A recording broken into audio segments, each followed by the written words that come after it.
Deve os filhos de Deus deixar as cidades e irem para o campo agora ou somente quando vier o decreto dominical? Bom, olha, eu tenho que confessar uma coisa. Eu gosto de perguntas assim. Quando ficam fazendo aquelas perguntinhas, não é? Pronto, daquelas coisas que a gente são importantes, mas não é só pela polémica, é porque são perguntas de sumo. Ellen White, no tempo dela, quase que saiu o decreto dominical. Têm consciência disso, não é? Eu vou agora emitir uma opinião pessoal.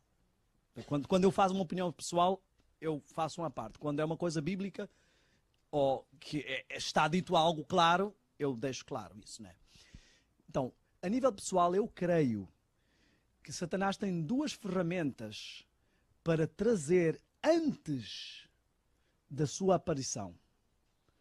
Uma delas é a carismatização do culto, a emocionalização do louvor, e a outra é o decreto. E eu creio que pelos sinais, pelo que Ellen White descreve na visão de que parecia que Cristo estava a vir, Satanás não sabe o futuro. Então ele está sempre a observar a Deus. Deus faz, ok, eu acho que ele estuda muitas profecias e vai vendo e observando o que acontece. E às vezes lança coisas para manter os cristãos entretidos. Sabe? Busy, yeah? Mas ele já sabe o que é que quer fazer. Eu quero que tenhamos consciência disso. Satanás já sabe o que quer fazer agora, já há milénios atrás. Hein? Satanás foi pacientemente trabalhando o mundo até chegar à situação em que nós estamos. Eu quero que vocês tenham consciência do seguinte: o cenário que Satanás precisa para vir o anticristo, ele já está a trabalhá-lo há muito tempo. E ele precisa trabalhar inclusive com o mundo religioso e com a humanidade, para a humanidade aceitar as características típicas. Por exemplo, todas as religiões pagãs tinham sacerdotisas, prostitutas sagradas. Ele precisa que a promiscuidade esteja no mundo de forma aberta para ele instaurar o seu sistema. E homossexualismo. Ele precisa que isso também esteja aberto no mundo para ele instaurar o seu sistema. Portanto, ele tem um sistema de governo. Então, eu quero que entendamos o seguinte. Quando o decreto quase saiu, eu creio, estou a pôr agora aqui o meu à parte, não é? Eu creio que ao Satanás ver os sinais e as coisas como estavam a acontecer, Ellen White diz que a oportunidade que havia de levar o Evangelho, se a igreja tivesse avançado no mesmo fervor, se não acontecessem as coisas de 1888 e até 1900, que Cristo teria vindo. Eu acho que Satanás começou a ver em pânico que a coisa estava acontecendo depressa demais e começou a avançar com tudo o que ele tinha planeado para os últimos momentos. Quando ele viu que a igreja não estava avançando dessa forma, recuou novamente e, claro, a intervenção de Deus, os nossos delegados que foram ao Congresso e falaram e todas essas coisas foram ajudando e a coisa retrocedeu. Mas ele tem o mesmo propósito. Eu quero que entendamos o seguinte. Nessa altura, mesmo depois de ter retrocedido o decreto dominical, Ellen White continuou a dizer que devíamos sair das cidades para o campo. Porquê? Se era por causa do decreto dominical. Eu continuo a dizer o seguinte: os filhos de Deus não precisam e nem devem estar a guiar-se pela agenda do diabo. O decreto dominical não faz parte da agenda de Deus. O que faz parte da agenda de Deus é chuva serôdia e ele nos avisa das coisas que nos vão acontecer. Vamos ser atacados pelo decreto dominical, vamos ser perseguidos, mas a agenda de Deus tem a ver com o caráter de Cristo nos seus filhos. Esta é a agenda de Deus. E é isso que está a impedir o decreto dominical. O decreto dominical só não veio porque você e eu não temos ainda o caráter de Cristo. E Deus nos está a dar uma chance. A última. Não é o diabo que sabe quando é que o decreto dominical vem. É Deus. Ele está à espera da permissão de Deus. Ok? Deus nos mandou sair das cidades para o campo não por causa de fugir do decreto dominical. Quando vier o decreto dominical, deveremos fugir primeiro das grandes cidades, depois das pequenas cidades e ir. Deus nos mandou, e o Espírito Santo diz claramente com várias citações sobre isso, sair das cidades para o campo por causa da preparação de caráter. Agora eu vou dizer algo um bocado pesado. Eu acredito que Cristo ainda não veio porque nós ainda não saímos para o campo. E vou dizer porquê. Porque Cristo precisa formar. Eu não quero usar a expressão geração, porque algumas pessoas dizem que eu estou a trazer a teoria da última geração. Eu nunca sequer li essa teoria. Ok? Eu estou a falar do que eu vejo na Bíblia e Espírito e Profecia. Cristo precisa da geração que não passará. Cristo precisa da geração que vai formar, seja literal ou simbólico, como você quer encarar, os 144 mil. E essa geração é impossível, eu e você, formarmos essa geração a partir dos nossos filhos na cidade. Então nós estamos retardando a vinda de Cristo ao não levarmos os nossos filhos para onde lhes demos a oportunidade de formar o caráter. E porquê que eu digo isto? Daniel, cuidado para você não estar a dizer coisas não bíblicas ou não espírito-profecia. É por isso que eu estou a dizer isto. João Batista não foi permitido crescer no ambiente da sua época porque precisava ser criado à parte para a missão que iria cumprir. Cristo não lhe foi permitido sequer estudar nas escolas adventistas da época porque precisava de ter um caráter forte o suficiente para resistir a isto. Moisés não lhe foi permitido criar-se no Egito porque ele precisava de formar um caráter próprio pela mãe, na cultura e educação que Deus queria para fazer a missão que iria cumprir. E você pode pegar em Samuel, pode pegar em quem quiser. Todos os filhos dos grandes homens de Deus com grandes missões na Bíblia foram separados. Abraão não lhe foi permitido ficar em Ur e não havia nenhum decreto dominical para vir. Sai da tua terra, do berço da civilização, do berço da cultura moderna que nós temos e vai para um lugar que eu te mostrarei. Nem te vou dizer para onde é que é, nem te vou dizer para o campo. Temos exemplos contrários, sem decreto dominical. O exemplo de Ló, Abraão. Você quer o quê? Eu quero ficar junto dos shoppings e da vida fácil. Ok, então você vai para ali, eu vou para cá. Vou para o lugar que Deus me mostrará. Vou sair da civilização. E Ló está lá achando que a cidade não tem nenhuma influência sobre ela. Não, eu sei que aqui há homossexualismo. Eu sei que aqui há pedofilia. Eu sei que aqui há relações incestuosas, mas isso não afeta a minha família porque nós temos uma espiritualidade viva. Quando chegou o anjo e disse assim, ó Ló, já passou a hora de sair da cidade e ir para o campo. Vamos embora que vamos destruir a cidade. Será que a gente não podia, em vez de ir para o campo, ir para uma outra cidadezinha? Ele não quer ir para o campo. Ele não quer ir para o campo. O Espírito Profecia diz claramente que o campo não está ali.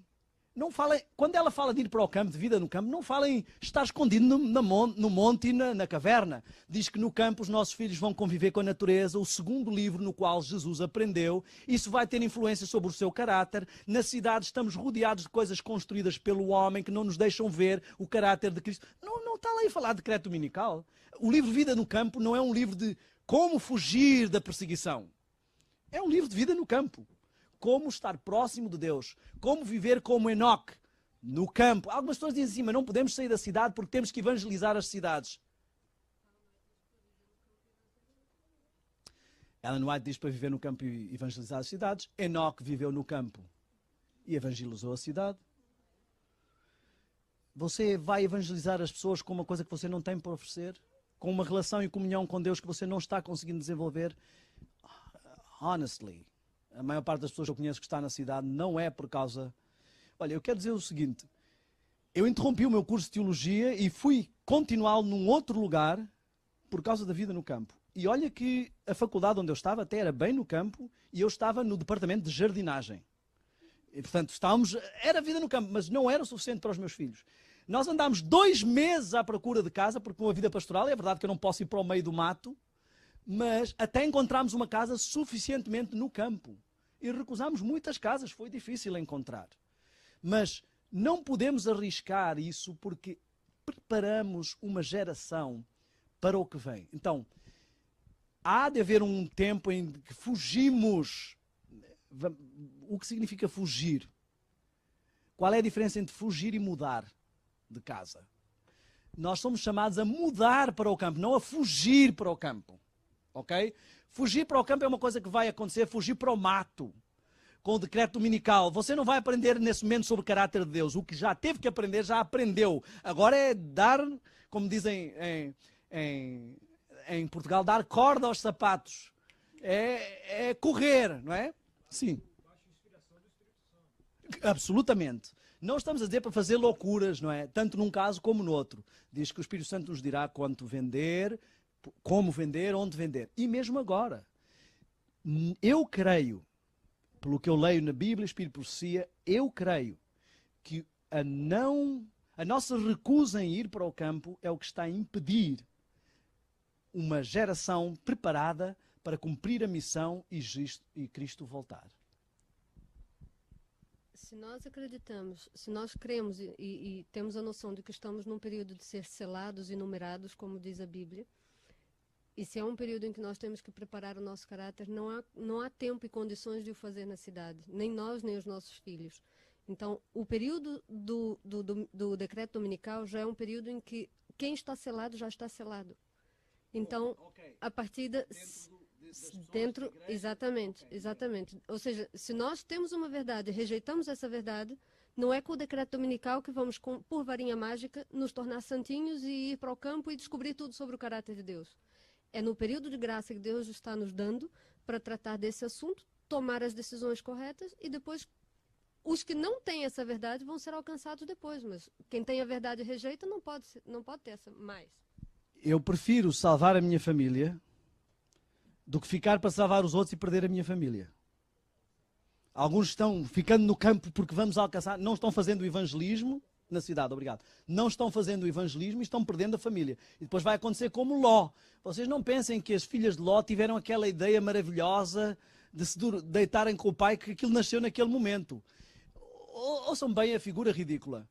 Você recebe 2 homens em casa, são seres espirituais, os homens todos da cidade estão pedindo para você trazer esses homens cá para fora para fazer sexo com eles na praça e você ainda não acha que é hora de sair da cidade? Tenha dó.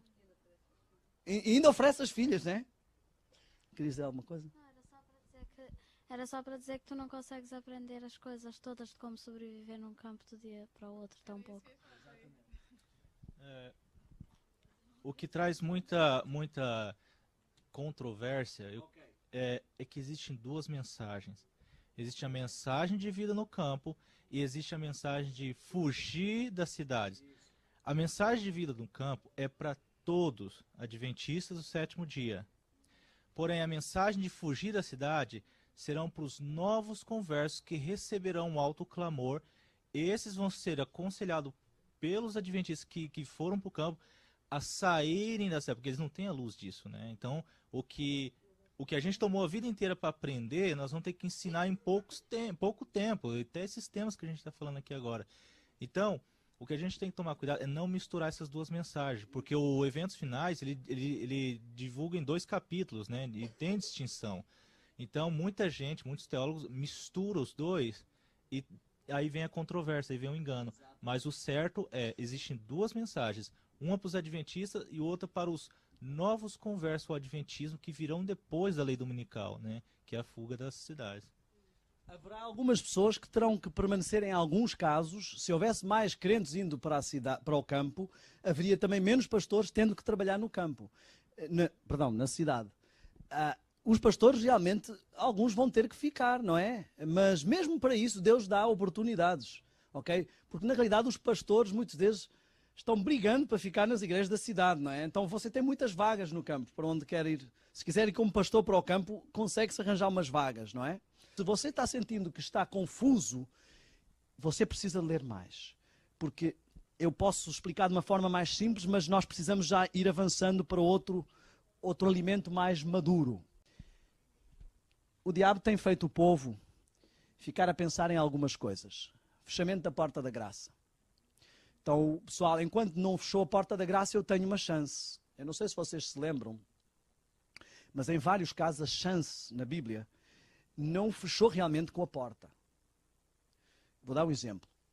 A porta para o povo de Israel só fechou no ano 34. Mas os fariseus fecharam a porta para eles mesmos antes do ano 34, porque eles rejeitaram o Messias. O próprio Jesus disse, ainda que eu trouxesse alguém do mundo dos mortos, não aceitariam. Tem Moisés e os profetas e não aceitam, não é? Então, O povo, no dilúvio, a porta fechou e eles ainda ficaram lá. Parecia que estava tudo normal. Ainda não havia chuva. Ainda estavam a gozar de Noé. E só quando a coisa ficou feia que caíram em si. Porque o diabo sempre quer que a gente caia na teoria da segunda chance.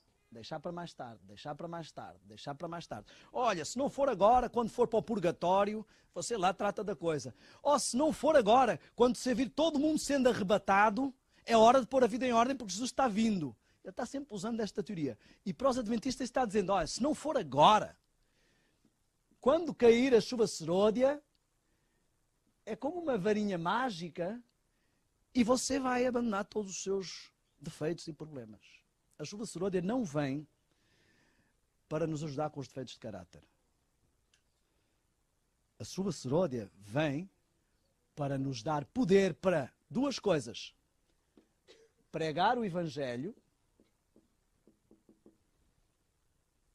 ok? E resistir às perseguições que vêm depois de fechar a porta da graça. Ao tempo da angústia. São as duas coisas. Temos que entender o que é a chuva serôdia. Vou fazê-lo bem simples para alguns que possam não entender. No início do Evangelho, os discípulos receberam a primeira chuva. As primeiras chuvas, se vivêssemos no campo sabíamos isto, as primeiras chuvas são para plantar. A semente fica na terra o tempo todo, depois ela sai, começa a crescer. Quando o grão está maduro, vem a segunda chuva, a última chuva, e o grão então está pronto para a colheita, para a ceifa. Os discípulos receberam a primeira chuva no Pentecostes e a igreja está à espera. Por 6 períodos, Elias orou, e no 7º período veio a chuva. Por 6 períodos da igreja, Deus tem estado a preparar a igreja, no 7º período virá a chuva. Esta chuva vem para o grão maduro.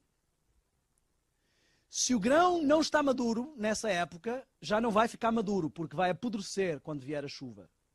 E se o grão ficar maduro e a chuva não vier, também vai apodrecer. Então Deus está de mãos atadas.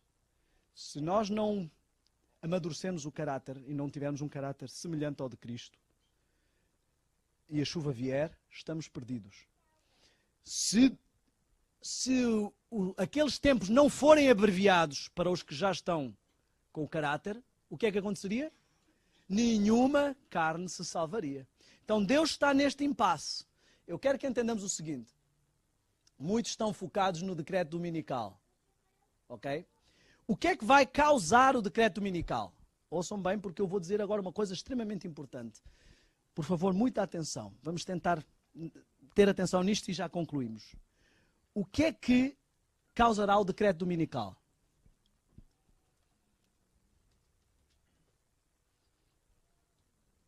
Sem medo, não tenho medo. O quê? Mais forte, João. A forte pregação do Evangelho. Certo? Ela vai causar irritação. Ide e sede minhas testemunhas. A palavra para testemunha é a mesma palavra que mártir. Martírios. Ide e sede meus mártires, meus testemunhas. Vivei o Evangelho mesmo que tenhais que sofrer. Aonde? Primeiro em Jerusalém. Depois em Samaria. E depois até Judeia e confins da terra. Estão a ver a chave profética aqui? Quem é Jerusalém hoje? Somos nós. Yazde. Quem é Samaria? Quase como nós, mas com misturas de outras raças. Quem?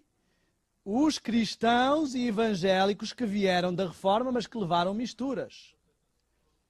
Os protestantes, os evangélicos, confins, são os ímpios, aqueles que não conhecem nada. Olhem só. A mensagem de reavivamento começa na Igreja Adventista. O julgamento também começa pela Igreja Adventista. Vai causar irritação em Jerusalém.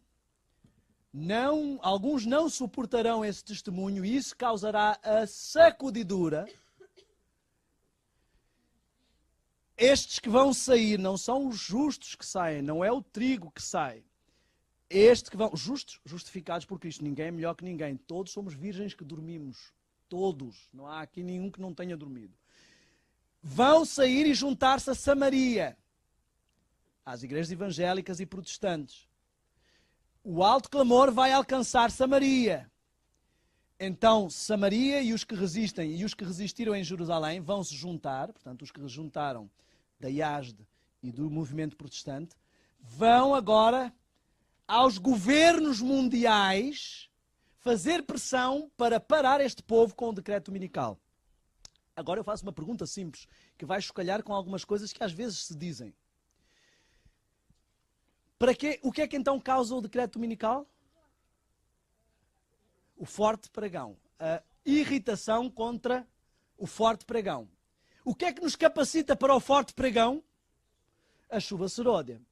Então como é que algumas pessoas acreditam que vamos receber a chuva seródia só no decreto dominical? Como é que algumas pessoas acreditam que só vai haver este processo depois do decreto dominical? Ou no decreto dominical? Eu quero fazer mais uma pergunta muito simples. Eu estou aqui, temos que reler, porque às vezes não percebemos porque estas coisas são processos. Já dou a palavra, Joel, só um segundinho. Reparem, porquê é que eu recebo a chuva seródia? O Espírito Profecia diz que quando uma percentagem da igreja estiver pronta, grão maduro, ela virá. Cairá no irmão ao meu lado e eu posso não me aperceber, porque o meu grão não está maduro. Então eu quero que entendamos o seguinte: para que eu receba a chuva seródia e se dê um processo de selamento na minha vida, o selamento começa com a minha conversão, o meu caráter vai progredindo em santificação até ser totalmente aprovado como um caráter de Cristo. Para eu receber a chuva seródia, você pode ler em todos os textos de Espírito Profecia que quiser. Diz assim: o refrigério não virá enquanto nós não refletimos como? Completamente a imagem de Cristo. Sobre homens e mulheres que têm um coração ainda egoísta e impuro. Diga, Joel. Às vezes a confusão vem do assunto da lei dominical, porque ela é explicada em etapas. Muito bem, obrigado. E isso, às vezes, as colocações das etapas não estão corretas em relação à chuva seróida e a forte pregão. E isso, às vezes, é o que causa algumas confusões. Exatamente. O que causa confusão foi muito bem dito, porque assim, nada destas coisas são pontos. O decreto dominical é um processo, vai começar com vários processos que levam ao decreto dominical nos Estados Unidos e depois vão levá-lo pelo mundo. A chuva seródia também é um processo, começa com o povo de Jerusalém, mas depois vai alcançar os outros que vão recebendo a mensagem. O selamento é um processo, também começa no caso de Jerusalém e depois vai alcançando todos os outros. Quase tudo é um processo, exceto o fechamento da porta da graça, que é um processo, mas o momento em que fecha é o momento em que Jesus diz está consumado. Então, enquanto alguns estão num processo de uma coisa, outros podem estar num processo de outra. A sacudidura também é um processo. Irmãos, por favor, estudemos estes assuntos. Estudemos estes assuntos. Apocalipse 7 está se cumprindo agora e nós precisamos entender que é a chance que o Senhor nos tem dado. Não importa quanto tempo você andou brincando com religião, este não é mais o momento de brincar. É o momento de tomar decisões sérias. Decisões sérias. Não vá, há uma expressão que eu gosto muito do Brasil, não vá morrer na praia. Depois de nadar todo o oceano, morrer na praia. Depois de tantos anos de adventismo, morrer na praia. Eu quero que nós nos concentremos nisto. As pessoas estão à espera para tomar as suas decisões. Diz assim, hoje se ouvires a minha voz, espera pelo decreto dominical. É isso que diz lá? Quando? Hoje, agora. Eu acredito que Deus tem estado a conduzir esta igreja. Trouxe o lema da Conferência Geral: reavivamento e reforma. E agora está trazendo o outro: envolvimento total. Todos envolvidos na obra. Porque está apontando já para tudo o que tem que ser feito. Nós precisamos desse processo. Eu quero só que tenhamos em conta isto. Muitos adventistas serão enganados porque estão à espera daqui para tomar a sua decisão. Eu quero que entendamos isto. Para eu receber a chuva seródia, isto é um processo em que o reavivamento e reforma, a mensagem da testemunha verdadeira vem cada vez mais, eu vou progredindo em santificação, até que estou maduro e reflito o caráter de Cristo. E então o Senhor me dá o refrigério e me sela esse caráter. Enquanto este processo está a acontecer, prestem muita atenção. Muitos estão como as virgens loucas. As virgens também são da igreja verdadeira. São virgens porque são da igreja pura. Ouvem mensagem de revivimento, vão adiando para amanhã, vão resistindo, vão dizendo que isto não é bem assim, vão dizendo que isto não é bem assim, e não estão se apercebendo, mas estão a ficar cada vez mais cegos, cada vez mais contra a mensagem que Deus está a mandar à igreja de revivimento. Quando cai a chuva seródia, eles estão tão cegos que isto constitui um pecado contra o Espírito Santo. Estes fecharam a sua porta aqui. Não precisaram chegar aqui. Por resistência, Deus tem mandado à igreja adventista mensagens como eu nunca vi. Se alguém for aqui adventista há mais de 30 anos, como eu, sabe exatamente do que eu estou falando. Eu lembro dos tempos que os pastores pregavam que nós éramos Laodiceia, e éramos mesmo. Neste momento, não é bem verdade. Nós somos uma Laodiceia em movimento, com muitos pregadores, muita mensagem de revivimento, muito esclarecimento sobre temas que nunca entendemos. Como nunca! Se nós não estamos seguindo este processo de santificação e abandonando o nosso caráter sujo para receber o caráter de Cristo, não só na justificação, mas na santificação, algo está errado. Estamos perdendo o comboio, o trem. E precisamos de não entrar neste grupo, porque este grupo vai se juntar depois a Samaria e aos confins do mundo contra o povo de Deus. Estamos definindo agora em que grupo estamos a ficar e qual o selo ou o sinal que vamos receber no decreto dominical. Eu quero que entendamos isto. Esta é a mensagem que eu não me canso de pregar na nossa igreja. E ainda não preguei 120 anos, como não é, por isso não é hora de parar. Ok? Não creio que Deus me vá dar 120 anos para pregar essa mensagem. Então, eu preciso que todo o adventista neste momento perceba, entenda, que o próximo evento que vai acontecer, eu posso mostrar ali por vários sinais proféticos, é o derramamento da chuva seródia. Todos nós precisamos estar prontos. É verdade, daqui vai nascer todo este processo dos 144 mil, mas eu pergunto, a ervinha do pinheiro é pinheiro? É o momento em que começa o pinheiro. E o pinheiro está começando. O que vamos ser no futuro está começando. E já vai bem intenso. E muitos estão perdendo o trem. Preparação. Eu gostaria que fizéssemos uma oração, os pastores e os membros. Eu acredito numa classe híbrida que vai surgir, que são pastores leigos e leigos pastores. Uma igreja unida entre membros e leigos para acabar esta obra. Eu acredito que muito do que ouvimos e sonhamos e acreditamos em profecias ao longo da história desta igreja está a cumprir-se e estamos no limiar desses assuntos. E eu acredito que estamos a desenhar o povo que vai fazer parte desses momentos. Acredito que as profecias não são apenas futuro. Neste momento elas estão presentes. E eu gostaria que fizéssemos uma oração. Eu quero fazer uma oração por esta igreja, pelas pessoas que têm estado aqui, pela nossa igreja mundial e por cada membro. Eu gostaria muito de ter cada um de vós um dia no céu e de podermos desfrutar. Mas isso não pode ser só uma ilusão, uma fantasia, uma história bonita.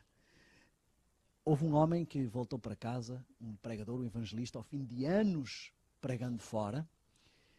E quando chegou, estava uma fanfarra, com música e tudo mais, e uma banda, todos tocando. E ele ficou contente, mas quando saiu, ele reparou que a banda não era para ele, mas para um político que estava voltando também na mesma embarcação. E ele, quando viu, não tinha ninguém para o receber. Estava sozinho, nem banda nem nada. Foi descendo sozinho com as suas maletas e disse assim: Senhor, como é possível? Ao fim de tantos anos a servir-te num campo missionário, esse político às vezes só tem andado a enganar as pessoas, agora vem aí ter uma banda para o receber. Eu chego a casa e não tenho nada. E Deus como que colocou a mão no seu ombro e disse assim: filho, você ainda não chegou a casa. Então, é verdade que existe uma coroa para nós, mas ainda não chegamos a casa. Agora é a hora da corrida e nós não podemos desanimar. Temos a estafeta, temos o testemunho que nos foi passado da geração anterior e precisamos chegar lá. Dá-nos discernimento como igreja, como movimento, dá-nos fidelidade, opera em nós o reavivamento, a reforma, a transformação, a santificação, para preparar o povo que será trasladado e glorificado para receber o Senhor nos ares. E aqueles que serão ressuscitados, que se juntarão a este povo. Eu te peço estas bênçãos, em nome de Jesus. Amém. Amém.